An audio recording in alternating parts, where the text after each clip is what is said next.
আজকে একটু আগে শুনলাম যেটা নাকি ইউটিউবে এসেছে। এটার ব্যাপারে আমার কোনো আইডিয়া নাই যে এটা লাইভ টেকের কাজ ছিল, লাইভ টেকের ব্যানারে কাজটা করেছিলাম আমি এখন শুনে আমি নিজে অবাক হচ্ছি যে এটা নাকি ইউটিউবে এসেছে, মানুষ নাকি দেখছে। সো এই ব্যাপারে আমার কিছু বলার নেই, আমি কিছু জানিও না এই ব্যাপারে। I am so sorry. এই যে আসলে মুক্তির আগে যে মুক্তির আগে কিভাবে এলো, কিভাবে এলো এইটা একজন আর্টিস্টের জন্য কতটা আসলে এটা তো আমার সকল কষ্টই তো বৃথা হলো। একটা মোড়কে জিনিস যখন দেখানো হয় আর একটা ওপেনলি যখন কোনো জিনিস দেখানো হয়, দুটোর মধ্যে পার্থক্য আছে না? সো অবশ্যই আমাদের আর্টিস্টের জন্য ভীষণ দুঃখজনক এবং কষ্টের, মানে যে জন্য কাজটা করা সেই কাজটা সেভাবে সফল হয়। এটা কতটুকু সচেতনতার অভাব ছিল আপনি মনে করেন?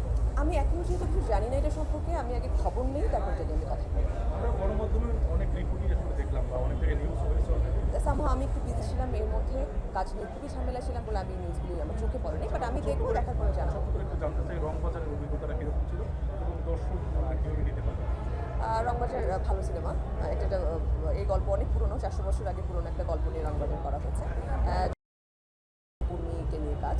সো দর্শক দেখুক, আগে থেকে বলে ফেললে তো দেখা মজা চলে যাবে। সো দর্শক দেখুক, আশা করি ভালো লাগবে। Thank you.